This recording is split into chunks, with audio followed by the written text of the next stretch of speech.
Totally useless information. It's everything you never needed to know.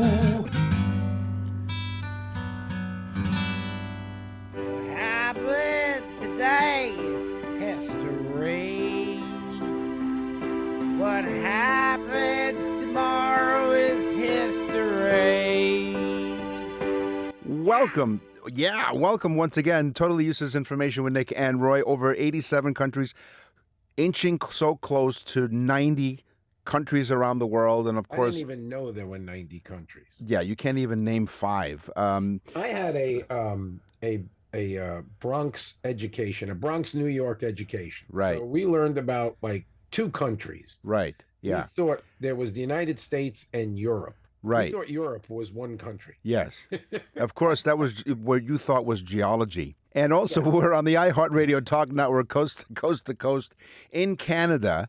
And now, speaking of Canada, this is where the show is recorded and produced, of course. Are But you going to introduce Adam, or you just keep going on? well, I'm getting to that because The folks Adam wanna know, Nick. is The folks want to know. They want to know who Adam is. He has the Festival of Bizarre Toronto. Now, Toronto has a lot of history. People come and visit Toronto, and they enjoy the experience because they have some great sightseeing, tourist stuff. The people are wonderful, of course, really quite polite. And but there's a bizarre side of Toronto, which no one knew. I didn't know in all the years I've lived here.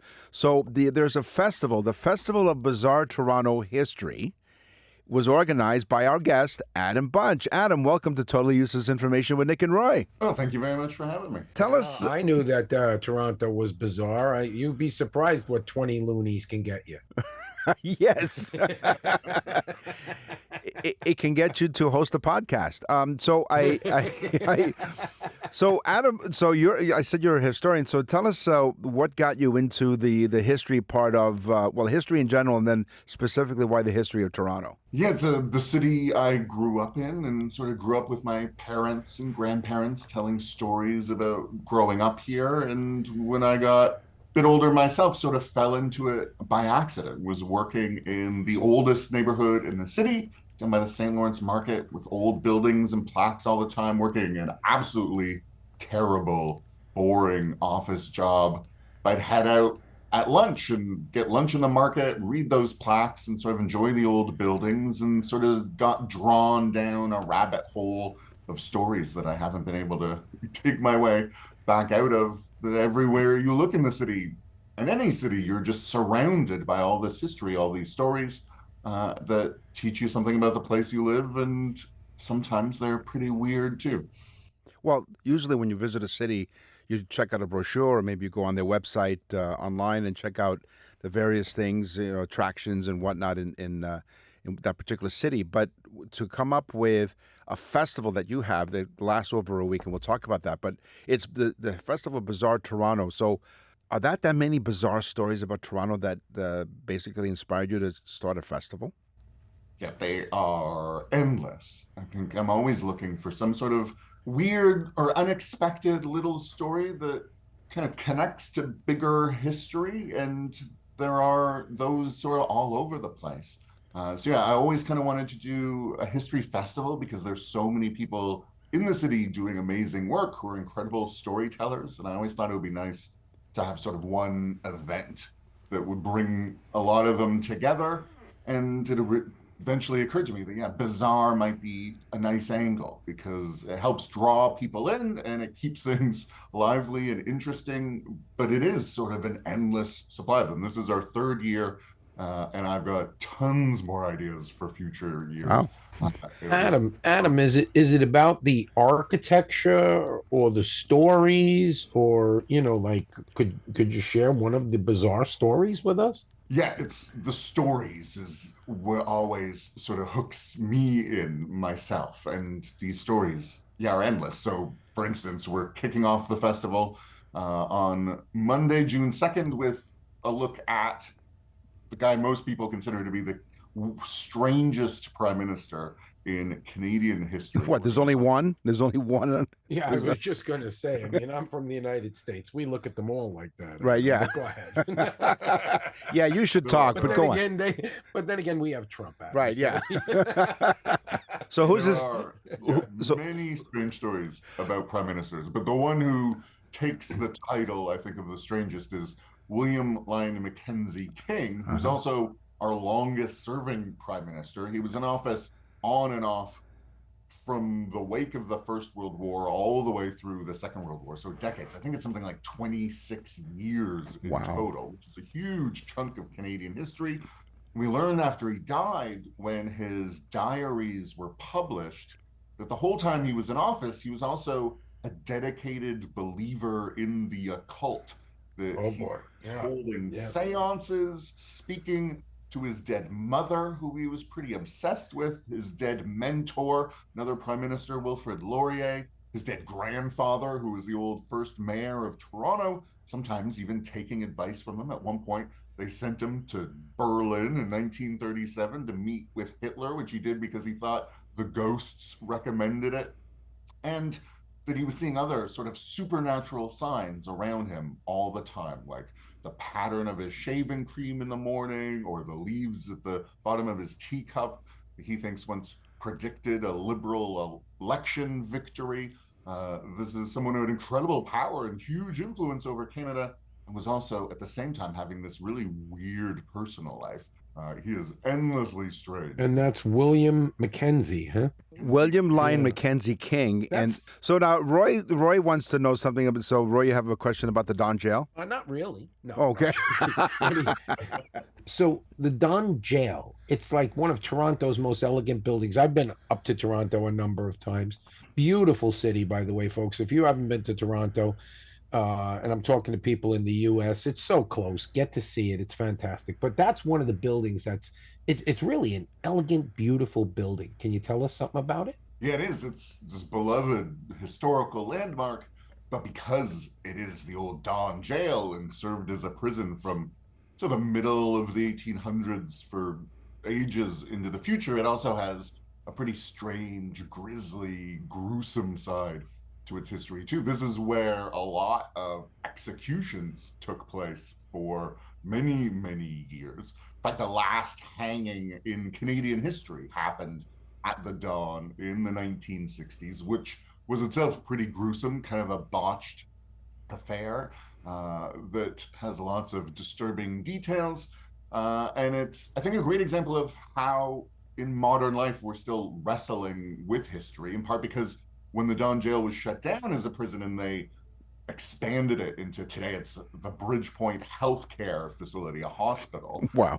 But while they were doing that construction, they dug up the graves of the old executed prisoners. So I had to do a pause on the work and try to identify all these bodies.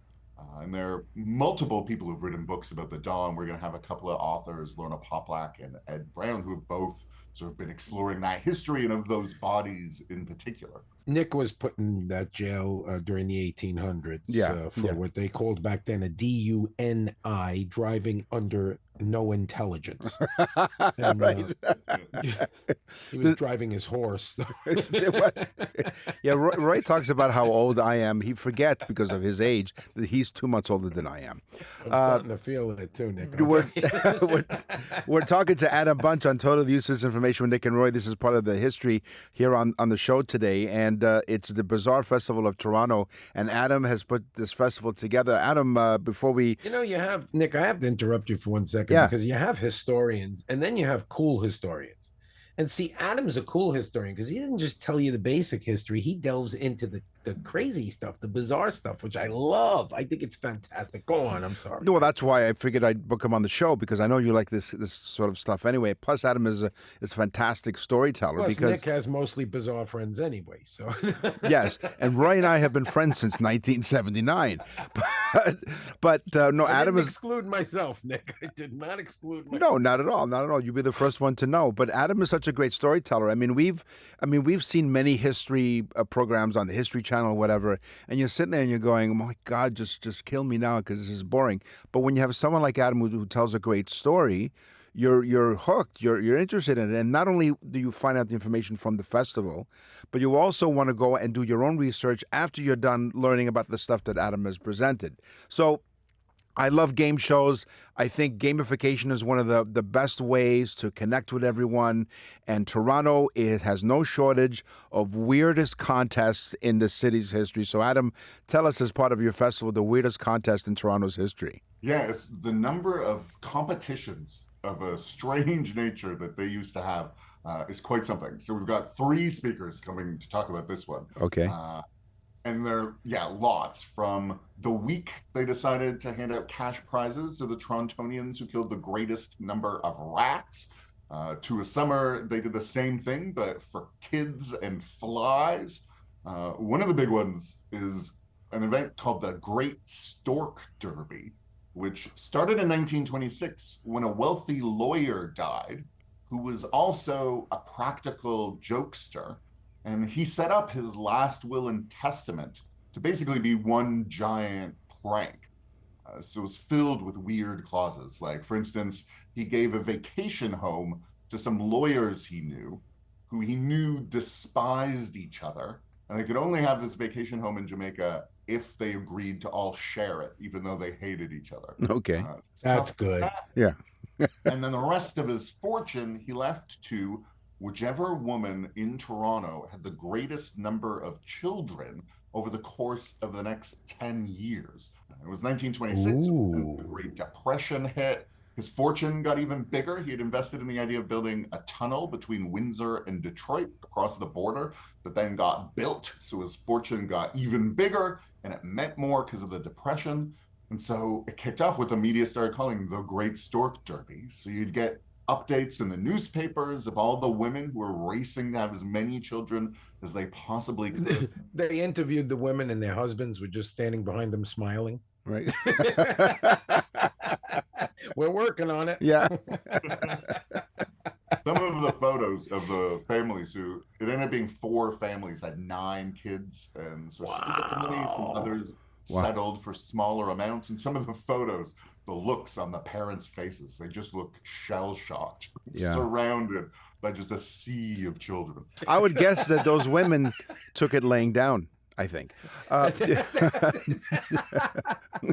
So, Roy, tell us more about what this I found really interesting as part of the Toronto Bazaar Festival. So I think you take some interest in this on Thursday, June 5th, as the festival starts June 2nd, goes all the way to June 8th. So it's a week from Monday to Sunday. And on Thursday, June 5th, you can experience what, Roy? Toronto's unexpected role in the American Civil War, Nick. And Adam knows all about this. So the Civil War was the bloodiest conflict in the history of the United States, but it wasn't only fought by Americans. It drew in thousands of people across the border in Canada and colonies and changed the course of Canada's history. Tell us, Adam, tell us about that. You're welcome.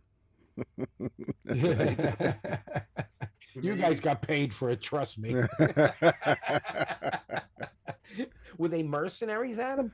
It was mostly people who just believed in the cause. So thousands of them were, for instance, Black Americans who fled slavery on the Underground Railroad. And as soon as the North started accepting Black recruits, they headed south.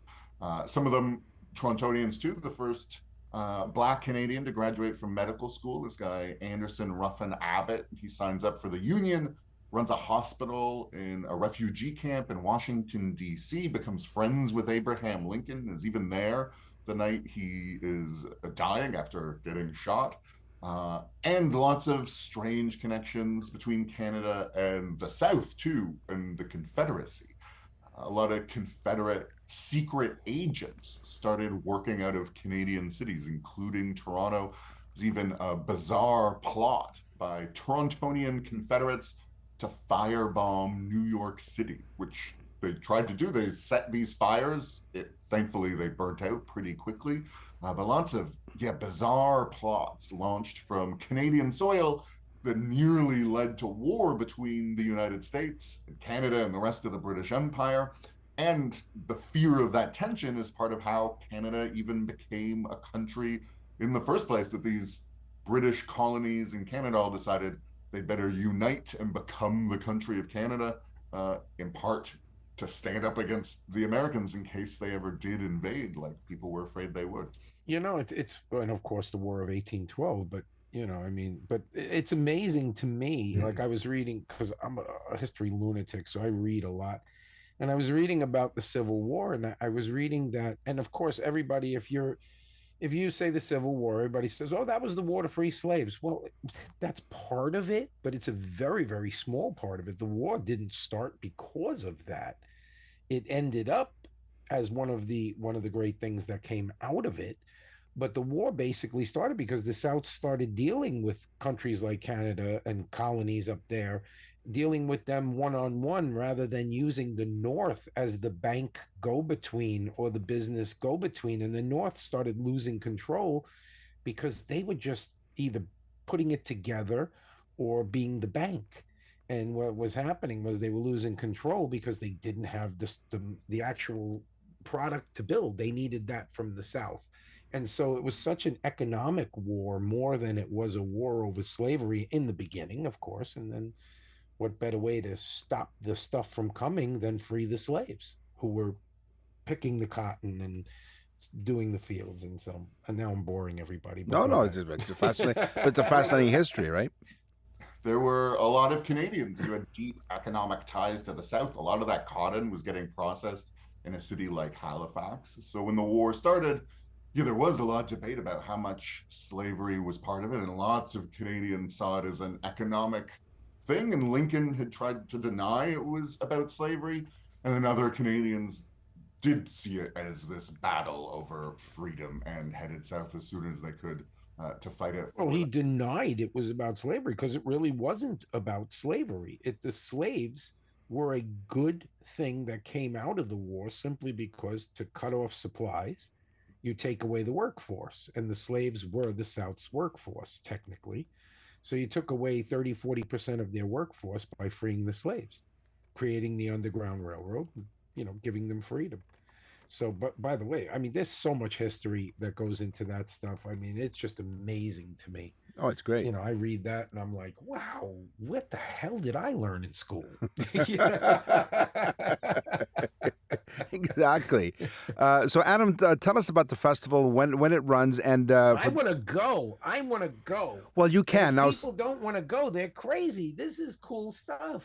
It is now. The festival does happen in Toronto. There are walking tours on the weekend as well, but most of the festival is online. So, tell us, Adam, because our show, obviously, as we told you, appears in many, many countries and, of course, all over Canada. So, if you're not able to travel to Toronto and be part of the walking tours, tell us how anyone in our audience can participate in this wonderful festival. Yeah, so you don't need to be in Toronto. The all the events we've talked about today are all ones that are happening online. So every weekday night, that first week of June, starting June 2nd, there's going to be a different event. We're going to talk about one of the things we've talked about today, all online over Zoom. So it doesn't matter where you are. It's all going to be 8 p.m. Eastern time. But then they're also all recorded, all the online events. So even if you can't make it live, you can buy a ticket and watch it whenever you like.